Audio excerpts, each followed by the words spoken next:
Tram things are happening. We've got an update on Magic Key Reservations, all while parks are struggling just a bit with COVID. Meanwhile, Disneyland needs more cast. Still. We'll talk about all this next on Fresh Bake.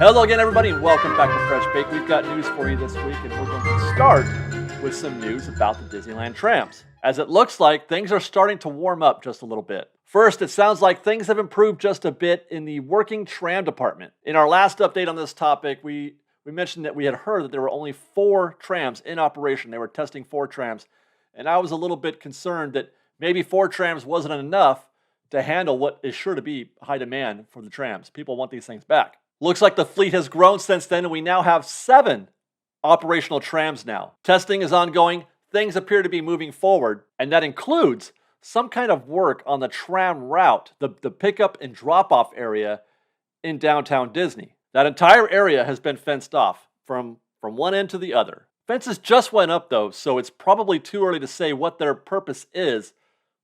So we're just left to speculate. I don't know, repaving maybe? Although that seems unlikely. A routine cleanup or maintenance of the actual loading areas seems more probable, but I'm not sure that they would require them to fence off that entire area to do that.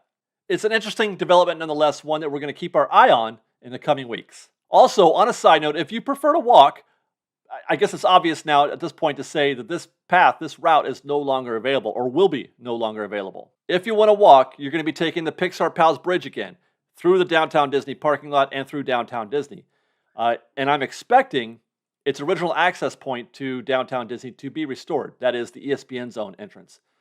Presently, that entrance is closed to guests, but this entry will be restored possibly as soon as this month, which is another good sign pointing toward the imminent return of the trams. I know I speak for a lot of fans out there when I say that it makes me feel really good to be aware, to know that the trams are this close to coming back. I park at the Toy Story lot myself on most days, even in the before times. But there is no denying that there is something special about riding that tram into the park. In some ways, I feel like the park cannot be said to be back until they are in operation again. It's not Disneyland without the trams. I mean, that's pretty much it, right? Even if you don't ride the trams, I think you might agree with that. Postscript to this story, after I finished shooting this video, we received some images courtesy of Fresh Baked Street Teamer Speedweed, and these definitely show the blacktop being dug up in sections, which does indicate they will be putting fresh blacktop there very soon. So they are repaving after all. So thank you for that, Speedweed, and get ready, Fresh Bake, for a bit of a smoother ride on those trams when they reopen. Anyway, let's talk next about the Magic Key calendar. As of this recording on Friday afternoon, things look a far sight better than they ever have over the last 3 months or so. You do still have some sold-out dates on the weekends for the Dream Key. Next weekend is booked, as is Saturday, the weekend after that. Same for the first weekend of February and Valentine's Day on Monday. Oh, and March 5th, another Saturday. And this is with Enchant Keys being eligible to make weekend reservations pretty much through February. Just 4 of the 16 available weekend dates are blocked out, so there's lots of competition right now for those weekend dates. So the calendar looks as good as it has in quite some time. What can we discern from this? That's actually the conversation that I want to have. One, that Disney has simply increased capacity and there are more reservations now made available. Some might say this is in response to the lawsuit and Disney is trying to make the park appear more available to Magic Key holders. This could definitely be true, but yet there are still more than a few days blocked out to Dream Keys. So if making the park appear more available, I would think that there should be no blockout days, if that was their goal. But this also seems unlikely to me, given the current state of the parks with relation to COVID right now. And by that, I mean the parks' reactions to what's happening with COVID, which is something we're going to get into in just a minute. But suffice it to say, it would be interesting for a theme park's response to the spike in COVID cases to be to increase capacity. So the second and probably obvious inference that we can make is that reservations for the months of January and February are in considerable less demand than they would be for the holiday period. This cannot be argued, it's a fact. But given that we're almost assuredly working under some kinds of limits in capacity and knowing that January is still, it's been pretty busy. I've been to many January visits and it's been plenty busy historically. And so it makes me wonder just how well things are going in the parks. I suppose I'm not really trying to make any sort of specific point here. It's just a conversation that I like to have with you guys and with myself. A wellness check, if you will. How are the parks doing? How are they going to do in January? Based on what we're seeing right now on the calendar, are people simply choosing not to go to Disneyland for whatever reason that might be? COVID, or just the holidays are over, or they don't have enough money, or it costs too much, or Genie Plus, or reservations, or what have you. These next couple of weeks are going to be interesting for me personally, as I'll be looking to see what that post-holiday crowd looks like, and also how Genie Plus is going to be doing without the added benefit of holiday demand. Stay tuned to Fresh Baked for all of that good analysis. I've got lots more coming to you on that note. Now, a minute ago, I mentioned COVID. It's still a thing, and we're starting to see some effects of its current situation in the parks today. Quietly, Disney has canceled a bunch of reservations for the Disney Princess Breakfast Adventures at Napa Rose.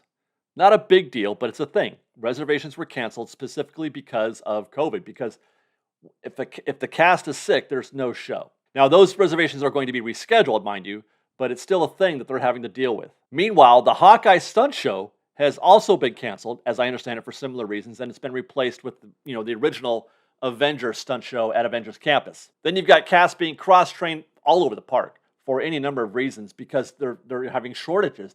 Wherever there's a shortage, they need to send more cast in that direction. We got more on that in just a second. But meanwhile, you've got Hong Kong. Hong Kong Disney is closing for 2 weeks completely.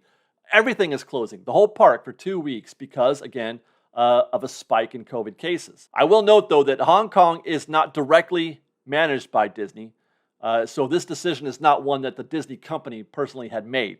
That means that we shouldn't expect, I don't think, for Disney to make a similar decision for domestic parks, Walt Disney World and Disneyland. In fact, it's my expectation that we're not going to see any change in operations in the near future, other than what we're already seeing happening today, which is just a reaction. It's adjustments. It's Disney simply trying to navigate their way through the inevitable issues that the COVID situation has brought. Disneyland and Disney World will be business as usual, at least to the extent that the state or the county or the city permits them to be. And by that I mean, unless there's some other entity like the state or the county making additional requirements or mandates that Disney would have to follow. Universal Studios, for example, in LA County. You may remember that LA has a mandatory proof of vaccination or recent negative test mandate for any mega event and all indoor operations. Universal Studios is a mega event, obviously, and they thus need to ask their guests to provide a proof of vaccination or negative test. However, this requirement was only in effect. They only had to do this when crowds exceeded 10,000 or more guests. They did not need to check for vaccinations or for negative tests if their crowds were under 10,000. This changed though recently, as I understand it. That number has gone from 10,000 down to 5,000, which is pretty much Universal can achieve 5,000 guests in very short order, I'm sure, on any given day. On this topic, I'm still asked regularly, so I'll say it again here, whether or not Disney is requiring proof of vaccination or negative test. That has never been the case, and it's still not the case. Disney is not requiring vaccinations, nor do I think they will, unless the state of California or Orange County here, or actually it's Orange County in both, here in California and Orange County in Florida makes that requirement upon Disney. Disney will not do that on their own. I doubt that very, very highly. I'm 98% sure of that. I assume this to be the case because Disney is acting like things are going to be business as usual in the near future. That's because they're hiring. Not long ago, Disney held a job fair early November, and they're having another one next week. The event will be at the Disneyland Hotel on January 11th and 12th, where they will be recruiting specifically for culinary, hotel, custodial, merchandise, food and beverage, and spa roles. They're also offering a hiring bonus between $1,000 and $2,000 depending on the position. So if you're looking to work for the Mouse, now is probably a good time to apply. But you don't have to go to the job fair to get one of these positions, or the hiring bonus for that matter. They are accepting applications online as well. I guess the job fair is just to help stimulate that conversation with prospective employees or cast members. Applications are being accepted online. I'll put a link in the description for that website where you can apply. And that's it for the news this week, Fresh Baked. We're ever so close to seeing the trams return. Magic Key reservations are as easy to get right now as they've ever been. The park's feeling the winter pains of COVID at the moment, but I expect things to be mostly business as usual. In fact, Disney's hiring.